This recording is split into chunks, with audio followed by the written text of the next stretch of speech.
ബി.ജെ.പിക്ക് ഇതിലും വലിയ തിരിച്ചടി സ്വപ്നങ്ങളിൽ മാത്രം. ബി.ജെ.പിയുടെ ഒറ്റയ്ക്ക് നിന്ന് പോരാടാൻ കഴിവുള്ള ഇന്ത്യയിലെ ഏക ഉരുക്കു വനിത എന്നൊക്കെ പശ്ചിമ ബംഗാൾ മുഖ്യമന്ത്രി മമതാ ബാനർജിയെ വിശേഷിപ്പിക്കാം. അതേ വനിതയ്ക്കൊപ്പമാണ് പ്രമുഖ ബി.ജെ.പി നേതാവ് ഇപ്പോൾ വേദി പങ്കിട്ടിരിക്കുന്നത്. പശ്ചിമ ബംഗാൾ രാഷ്ട്രീയത്തിൽ അപ്രതീക്ഷിതമായ ഒരു ചുവടുമാറ്റത്തിന്റെ സൂചനകൾ നൽകിക്കൊണ്ടാണ് ബി.ജെ.പി രാജ്യസഭാ എം.പി അനന്ത മഹാരാജ് മുഖ്യമന്ത്രി മമതാ ബാനർജിക്കൊപ്പം വേദി പങ്കിട്ടിരിക്കുന്നത്.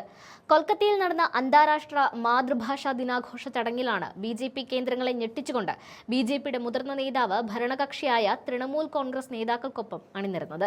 കേവലം ഒരു സർക്കാർ ചടങ്ങിൽ പങ്കെടുത്തു എന്നതിലുപരി വരാനിരിക്കുന്ന ഒരു രാഷ്ട്രീയ മാറ്റത്തിന്റെ പരസ്യമായ പ്രഖ്യാപനമായാണ് രാഷ്ട്രീയ നിരീക്ഷകർ ഈ നീക്കത്തെ വിലയിരുത്തുന്നത്.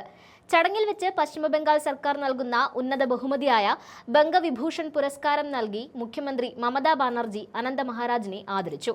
മുതിർന്ന തൃണമൂൽ മന്ത്രിമാരായ അരൂപ് ബിശ്വാസ്, ഇന്ദ്രനീൽ സെൻ എന്നിവർക്കൊപ്പമാണ് ബി.ജെ.പി എം.പി വേദിയിൽ ഇരിപ്പുറപ്പിച്ചത്. അനന്ത മഹാരാജിനെ ഷാൾ അണിയിച്ച് സ്വീകരിച്ച മമതാ ബാനർജി അദ്ദേഹത്തോടും രാജവംശി സമൂഹത്തോടുമുള്ള തന്റെ സർക്കാരിന്റെ വലിയ ബഹുമാനം അവിടെ വെച്ച് പരസ്യമായി പ്രകടിപ്പിച്ചു. അദ്ദേഹം ഇനിയും ആരോഗ്യത്തോടെ ഇരിക്കണമെന്നും സമൂഹത്തിനു വേണ്ടി കൂടുതൽ കാര്യങ്ങൾ ചെയ്യണമെന്നും മുഖ്യമന്ത്രി ആശംസിച്ചു. ബംഗാളിലെ വിവിധ ജനവിഭാഗങ്ങളുടെ ഐക്യത്തെക്കുറിച്ച് സംസാരിച്ച മമത ബി.ജെ.പിയുടെ പേരെടുത്ത് പറയാതെ കേന്ദ്ര സർക്കാരിനെതിരെ അതിരൂക്ഷമായ വിമർശനങ്ങളാണ് ഇതേ വേദിയിൽ ഉന്നയിച്ചത്.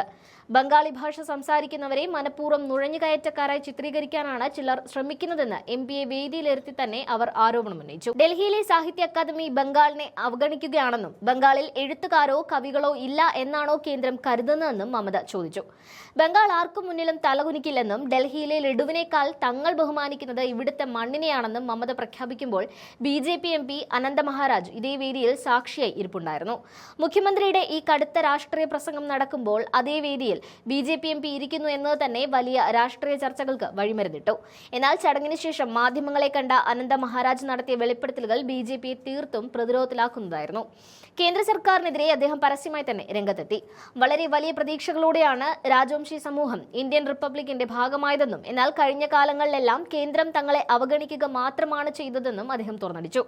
സ്വന്തം പാർട്ടിയായി ബി.ജെ.പി കേന്ദ്രം ഭരിക്കുമ്പോൾ തന്നെയാണ് അദ്ദേഹം ഇത്തരമൊരു നിലപാട് സ്വീകരിച്ചത് എന്നത് ശ്രദ്ധേയമാണ്. രാജവംശി മേഖലയുടെ വികസന കാര്യത്തിൽ കേന്ദ്ര സർക്കാരുകൾ എന്നും അവഗണനയാണ് കാണിച്ചിട്ടുള്ളതെന്ന് അദ്ദേഹം കുറ്റപ്പെടുത്തി. നിങ്ങൾ നിലവിൽ ഭരണകക്ഷിയായ ബി.ജെ.പിയുടെ ഭാഗമല്ലേ എന്ന മാധ്യമപ്രവർത്തകരുടെ ചോദ്യത്തിന് എനിക്ക് രാജ്യത്തിന്റെ വികസനത്തെക്കുറിച്ച് സംസാരിക്കാൻ അധികാരമില്ലേ, ഞങ്ങൾ ഈ രാജ്യത്തിന്റെ ഭാഗമല്ലേ എന്ന മറു ചോദ്യമാണ് അദ്ദേഹം ഉന്നയിച്ചത്. ഉത്തർബംഗാളിലെ വോട്ടർ ബാങ്കിൽ വലിയ സ്വാധീനമുള്ള നേതാവാണ് അനന്ത മഹാരാജ്. വരാനിരിക്കുന്ന തെരഞ്ഞെടുപ്പുകളിൽ ബി.ജെ.പി വലിയ പ്രതീക്ഷ വെച്ച് പുലർത്തുന്ന മേഖലയാണിത്. അതുകൊണ്ട് തന്നെ സ്വന്തം എം.പി തന്നെ വിമതസ്വരം ഉയർത്തിയത് ബി.ജെ.പി ക്യാമ്പുകളിൽ വലിയ ആശങ്കയാണ് ഉണ്ടാക്കിയിരിക്കുന്നത്. അദ്ദേഹം ഔദ്യോഗികമായി തൃണമൂൽ കോൺഗ്രസിൽ ചേരുമെന്ന പ്രഖ്യാപനം വന്നിട്ടില്ലെങ്കിലും മമതാ ബാനർജിയുമായുള്ള ഈ അടുപ്പം വരാനിരിക്കുന്ന വലിയൊരു രാഷ്ട്രീയ കൂടുമാറ്റത്തിന്റെ സൂചനയാണ് കരുതപ്പെടുന്നത്. മമതാ ബാനർജി തന്റെ രാഷ്ട്രീയ തന്ത്രങ്ങളുടെ ബി.ജെ.പിയുടെ ഉറച്ച കോട്ടകളിൽ വിള്ളൽ വീഴ്ത്തുന്ന കാഴ്ചയ്ക്കാണ് ബംഗാൾ ഇപ്പോൾ സാക്ഷ്യം വഹിക്കുന്നത്. രാജവംശി, മധുവ തുടങ്ങി വിവിധ സമുദായ നേതാക്കളെ തങ്ങളുടെ പാളയത്തിൽ എത്തിക്കാനുള്ള തൃണമൂൽ കോൺഗ്രസിന്റെ നീക്കങ്ങൾ ബി.ജെ.പിക്ക് വലിയ തലവേദനയാകും. കേന്ദ്ര സർക്കാരിനെതിരെ അനന്ത മഹാരാജ് ഉന്നയിച്ച വിവേചന ആരോപണങ്ങൾ ബി.ജെ.പിക്ക് ബംഗാളിൽ മറുപടി നൽകാൻ പ്രയാസമുള്ള കാര്യമായി മാറും. വരും ദിവസങ്ങളിൽ ബംഗാൾ രാഷ്ട്രീയത്തിൽ നിർണായകമായ പല മാറ്റങ്ങളും സംഭവിക്കുന്നതിന്റെ കൃത്യമായ സൂചനയാണ് കൊൽക്കത്തയിലെ ഈ ഭാഷാദിനവേദി നൽകുന്നത്. ബി.ജെ.പിയുടെ സിറ്റിംഗ് എം.പി മമതയുടെ വേദിയിലിരുന്നതും സ്വന്തം പാർട്ടിയെ വിമർശിച്ചതും ബംഗാൾ രാഷ്ട്രീയത്തിലെ അധികാര സമവാക്യങ്ങളെ എങ്ങനെ മാറ്റിമറിക്കുമെന്ന് കാത്തിരുന്ന് തന്നെ കാണണം.